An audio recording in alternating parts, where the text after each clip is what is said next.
രോഗശാന്തി തേടി മുംബൈയിൽ നിന്നും തനിച്ച് സ്കൂട്ടർ ഓടിച്ച് കേരളത്തിലെ മേഴത്തൂരിലെത്തിയ സന്തോഷ് ദർബയുടെ വേറിട്ട കഥ. ഒടുവിൽ രോഗമുക്തി നേടി സന്തോഷവാനായി തിരികെ മടങ്ങാനൊരുങ്ങുകയാണ് സന്തോഷ് ദർബെ.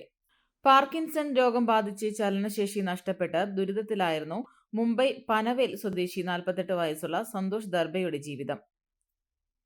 മുംബൈയിൽ മെക്കാനിക്കൽ ജോലി ചെയ്തു വരുന്നതിനിടെയാണ് രോഗം ബാധിക്കുന്നത്. ഇതോടെ വിറയലും പേശികളുടെ ദൃഢതയും കാരണം ദർബയ്ക്ക് ചലനശേഷി ഏതാണ്ട് നഷ്ടമായി. മസ്തിഷ്കത്തിന്റെ ചില പ്രത്യേക ഭാഗങ്ങളിലെ കോശങ്ങളിൽ ആൽഫ സിന്യൂക്ലിൻ എന്നു പേരുള്ള ഒരു തരം മാംസ്യം ഉറഞ്ഞുകൂടി സൃഷ്ടിക്കപ്പെടുന്ന ലൂയി വസ്തുക്കൾ അടിയുന്നതിനെ തുടർന്ന് നാഡികൾക്ക് വ്യാപകമായി ക്ഷയമുണ്ടാകുന്ന ഒരു ചലന രോഗമാണ് പാർക്കിൻസൺസ് രോഗം. ശരീരഭാഗങ്ങൾക്ക് വിറയലുണ്ടാകുക, പേശികൾക്ക് അയവില്ലാതാകുന്നത് മൂലം ശരീരഭാഗങ്ങളിൽ അസാധാരണമാം വിധം ദാർഢ്യം കാണപ്പെടുക, ശരീരത്തിന്റെ ചലനശേഷി ആകപ്പാടെ കുറഞ്ഞു വരിക എന്നിവയാണ് പാർക്കിൻസൺ രോഗത്തിന്റെ കാതലായ ലക്ഷണങ്ങൾ.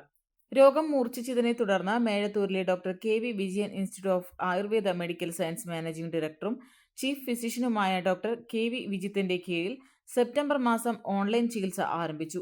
3 മാസത്തെ ഓൺലൈൻ ചികിത്സയ്ക്കൊടുവിൽ പ്രകടമായ വ്യത്യാസവും നടക്കാനുള്ള ശേഷിയും സന്തോഷ് ദർബെ ഏതാണ്ട് വീണ്ടെടുത്തു.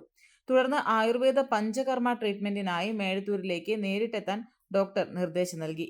തുടർന്നാണ് യാത്രാമാർഗം ഡോക്ടറെ പോലും അറിയിക്കാതെ തന്റെ യമഹ എയ്റോക്സ് സ്കൂട്ടറിൽ തനിയെ മേഴത്തൂരിലേക്ക് യാത്ര തിരിക്കുന്നത്.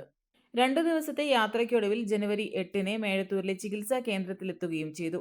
ഡോക്ടറെ പോലും അത്ഭുതപ്പെടുത്തിയാണ് സന്തോഷ് ദർബയുടെ സ്കൂട്ടറിലുള്ള രംഗപ്രവേശനം. തുടർന്ന് ആയുർവേദ പഞ്ചകർമ്മ ചികിത്സ, ഫിസിയോതെറാപ്പി, സ്പീച്ച് തെറാപ്പി, യോഗ എന്നിവ ഉൾപ്പെടുത്തിയുള്ള 20 ദിവസത്തെ തീവ്ര പരിചരണത്തിനൊടുവിൽ സന്തോഷ് ദർബെ രോഗമുക്തി നേടി. ഈ മാസം 29-ന് തിരികെ മടങ്ങാനുള്ളതിന്റെ ഒരുക്കത്തിലാണ് സന്തോഷ് ദർബെ ഇപ്പോൾ.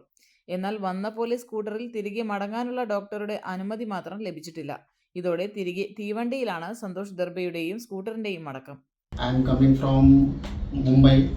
I am Parkinson patient and Facebook पे मैंने इनका इस तरह का मैंने देखा, मैंने चेक किया कि पार्किंसन पेशेंट के ऊपर ट्रीटमेंट होता है, तो मुझे अच्छा लगा. तो मैंने 2 मंथ्स का कोर्स कंप्लीट किया. तो I am better. I am coming from Kerala. Coming from Mumbai Kerala. To Kerala, yeah. Kerala. तो ट्रीटमेंट वेरी वेल. आई प्रोग्रेस. वॉकिंग इशू था, walking issue very well. And you came from Mumbai to Kerala all the way by bike. Yeah. Bike ride me. Then we have 15 days treatments. Best treatment था. Oh. And you are feeling better now. Feeling better now. Okay. Walking issue था. Walking issue very well हो गया. Balance proper. हो गया. Okay. Speaking problem था. Speaking problem भी solve हो गया. And in standard में से 25% better. ഫീലിംഗ്. Okay, fine.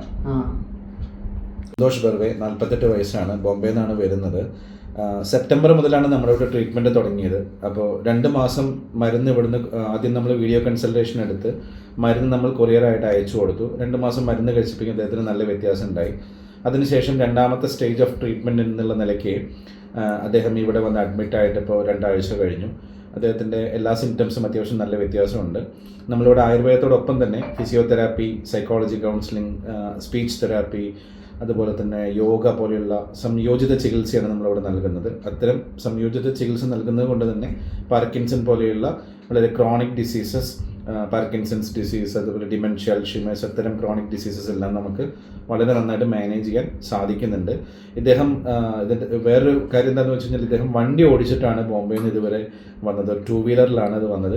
തിരിച്ചു പോകുമ്പോൾ എന്തെങ്കിലും ട്രെയിനിൽ പോകാൻ വേണ്ടിയിട്ട് റെക്കമെൻഡ് ചെയ്തിട്ടുണ്ട്. കാരണം ട്രീറ്റ്മെൻറ്റ് കഴിഞ്ഞിട്ട് പിന്നെ വണ്ടി ഓടിച്ചു പോകുന്ന ഒട്ടും റെക്കമെൻഡബിൾ അല്ല. അദ്ദേഹം വണ്ടി ഓടിച്ചു പോകാൻ ഫിറ്റാണ്, പക്ഷേ ആയുർവേദ ചികിത്സകൾ കഴിഞ്ഞാൽ നമുക്ക് നല്ലിരിക്കൽ എന്ന് പറയുന്ന ഒരു കാര്യമുള്ളത് കൊണ്ട് തന്നെ അദ്ദേഹത്തിന് ട്രെയിനിൽ ടിക്കറ്റ് കൊടുത്തിട്ട് വണ്ടിയും കൂടെ ട്രെയിനിലാണ് നമ്മൾ പാഴ്സലായിട്ട് ചെയ്യുന്നത്.